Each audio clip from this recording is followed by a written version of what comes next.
Hello guys, कैसे हैं आप सब। आशा करते हैं आप लोग बहुत अच्छे होंगे।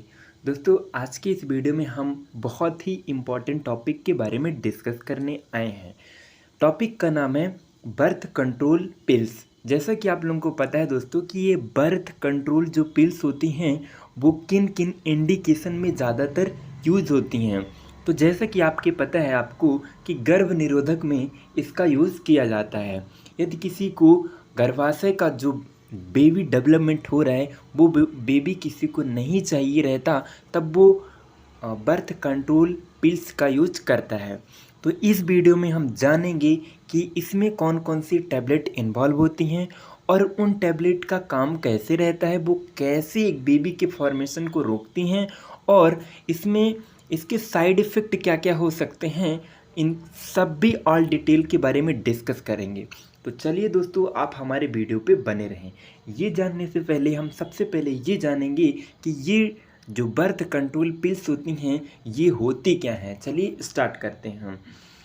Oral contraceptive are prescription medication that prevent pregnancy.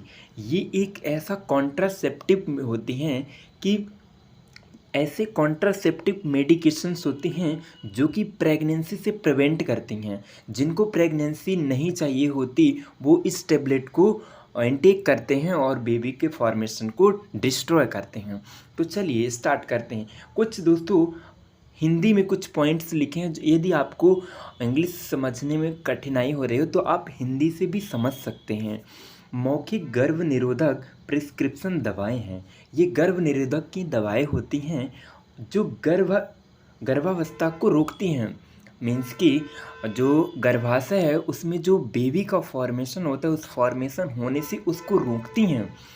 तो दोस्तों ये तो रहा इंट्रोडक्शन कि ये ऐसी मेडिकेशंस होती हैं, ऐसी ड्रग्स होती हैं जो कि यूट्रस में जो बेबी का फॉर्मेशन होते हैं उसको डिस्ट्रॉय करती हैं, जो जाइगोट का फॉर्मेशन होता है उसको डिस्ट्रॉय करती हैं और जो ओवुलेशन की प्रोसेस होती है यूट्रस में उसको डिस्ट्रॉय कर देती हैं।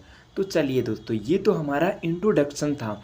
अब इसके बाद हम डिस्कस करेंगे कि इसका मैकेनिज़्म ऑफ एक्शन क्या होता है और ये मीन्स की मैकेनिज़्म ऑफ एक्शन का मीन्स ये दोस्तों, ये कैसी हमारे बॉडी में कैसे रिएक्ट करती हैं और कैसे रिजल्ट परफॉर्म करती हैं। तो चलिए स्टार्ट करते हैं। Hormonal birth control medication prevent pregnancy through the following way. Means कि जो हॉर्मोन्स होते हैं बॉडी में, जो फीमेल के यूट्रस में जो टू हार्मोन्स काम करते हैं दोस्तों, एक प्रोजेस्टेरोन और एक एस्ट्रोजन। तो ये जो प्रोजेस्टेरोन और एस्ट्रोजन होते हैं ये दो हार्मोन्स होते हैं। ये दोनों, इनका फंक्शन ये होता है कि ये जो सेक्स ऑर्गन होते हैं फीमेल में उनको डेवलप करने का इनका फंक्शंस रहता है और मेंस्ट्रुएशन साइकिल में भी इनका बहुत ज़्यादा परफॉर्मेंस रहता है। तो ये जो एस्ट्रोजन और प्रोजेस्टेरोन हार्मोन्स होते हैं उसके सिक्रेशन को कंट्रोल करता है कौन, ये पिल्स जो ड्रग्स होती हैं ये इन दोनों हार्मोन्स को सिक्रेट होने में प्रिवेंट करता है, मीन्स कि रोकता है। और ये जब दोनों हार्मोन्स नहीं रिलीज़ होते ज़्यादातर तब जो उस यूट्रस का फंक्शन है वो डिक्रीज़ हो जाता है। तो कहने का मीन्स ये है कि ये जो हार्मोन्स है उसको कंट्रोल कर देता है और मेडिकेशन प्रिवेंट प्रेगनेंसी, ये प्रेगनेंसी से प्रिवेंट करता है। कैसे?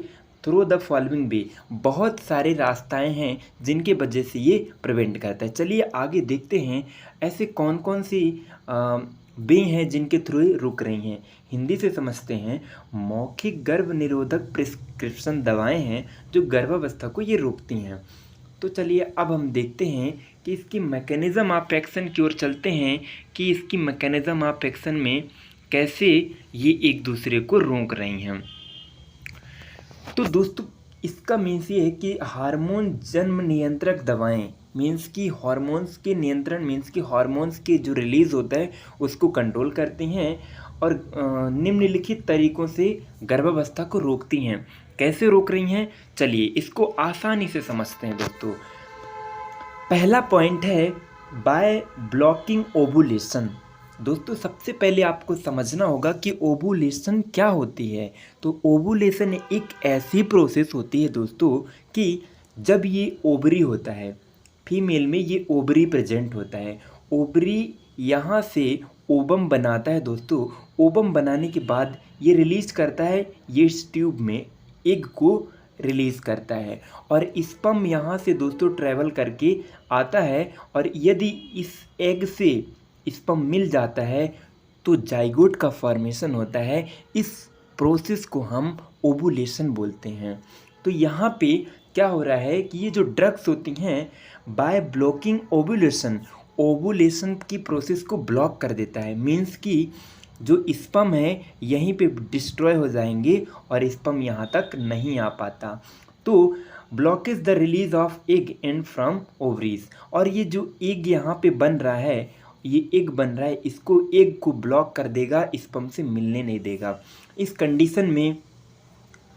कंडीशन में ओवुलेशन रुक जाती है और जो प्रेगनेंसी कंसीव नहीं होती। तो दोस्तों ओवुलेशन की प्रोसेस यदि कंप्लीट हो जाती है तो बेबी का फॉर्मेशन होता है। मीन्स कि जो एक वुमेन है वो बेबी कंसीव करती है। तो यदि ओवुलेशन ब्लॉक हो जाएगा तो बेबी का फॉर्मेशन नहीं होगा दोस्तों। आई थिंक आपको ये पॉइंट आपको समझ में आ गई होगी दोस्तों कि यदि ओवुलेशन की प्रोसेस नहीं होगी तो बेबी कंसीव नहीं होगा। तो चलिए दोस्तों अब नेक्स्ट पॉइंट की ओर बढ़ते हैं कि नेक्स्ट पॉइंट में क्या लिखा है। द नेक्स्ट पॉइंट है by changing the endometrium.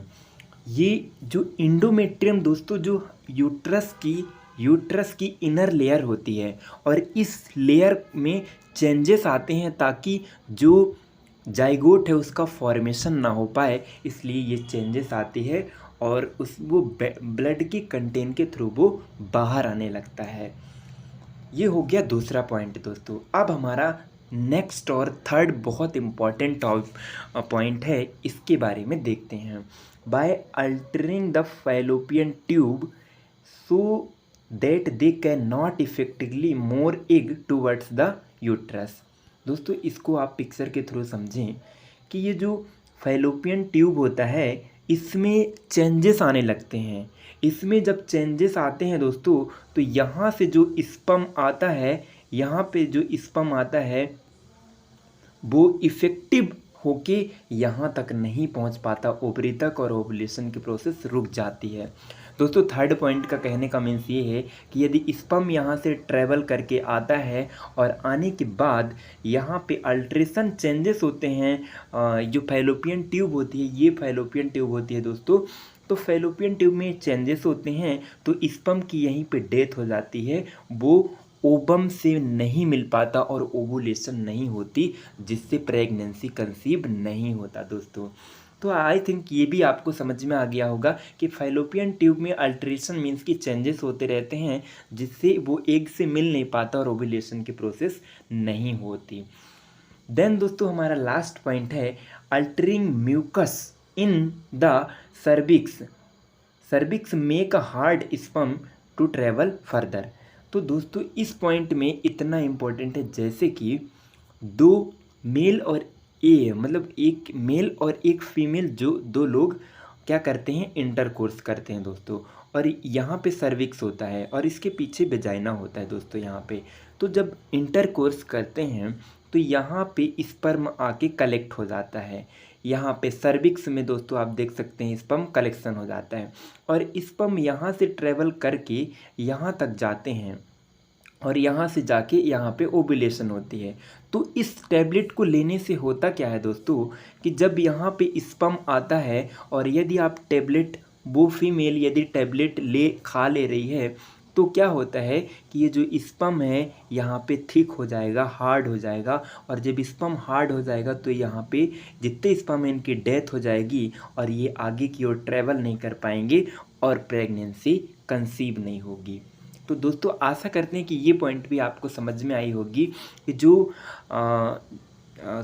Sperm है वो थिक हो जाता है, गाढ़ा हो जाता है, जिसकी वजह से वो ट्रैवल नहीं कर पाता ओवरी तक और ओवुलेशन की प्रोसेस नहीं होती और बेबी कंसीव नहीं होता।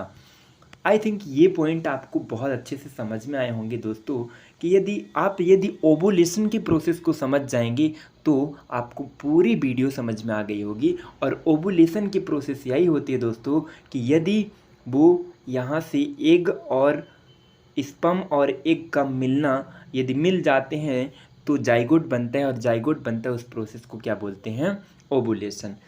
अब दोस्तों हम नेक्स्ट पॉइंट में हिंदी से डिस्कस करेंगे कि इसमें क्या बताया गया है। दोस्तों हिंदी से देखेंगे, ओवुलेशन को अवरुद्ध करके अंडाशय की रिहाई को रोकता है। इसको आप समझ सकते हैं क्योंकि हिंदी वर्ड आपको समझने में बहुत ईजी है।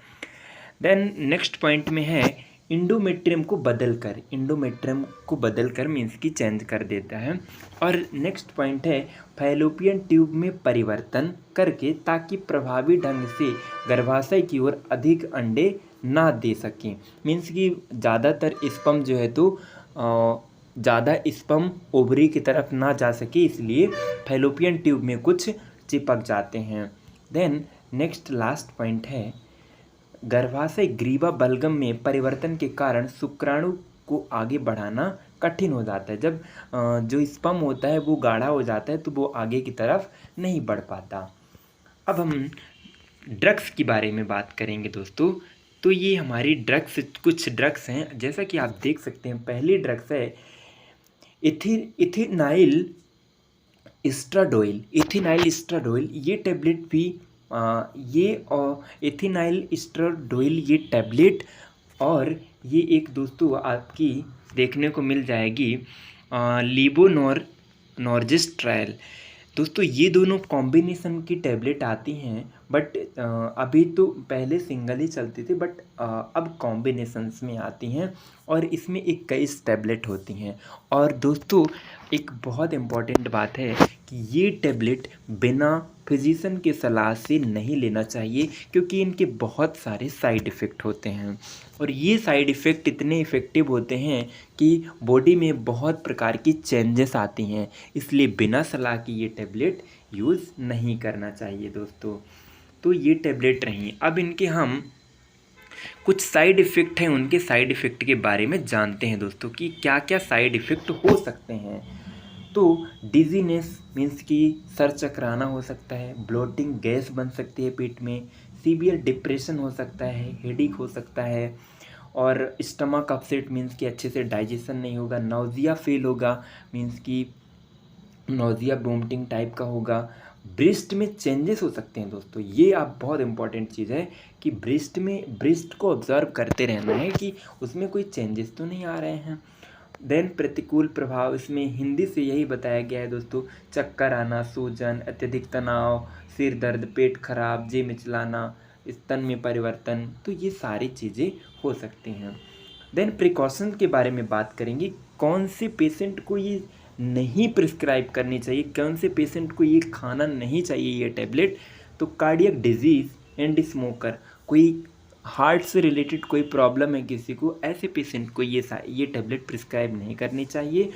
और स्मोकर, यदि कोई फीमेल स्मोकिंग करती है, ऐसे फीमेल को भी ऐसे टैबलेट प्रिस्क्राइब नहीं करना चाहिए। और हृदय रोग और धूम्रपान करने वाले पेशेंट को ऐसी ड्रग्स नहीं लेने चाहिए। तो दोस्तों ये तो रहा हमारा जानकारी कि कौन सी ड्रग्स कैसी इनका इफ़ेक्ट होता है। तो दोस्तों आपको वीडियो कैसा लगा? यदि अच्छा लगे तो प्लीज़ लाइक एंड सब्सक्राइब ज़रूर करें। Thanks for watching.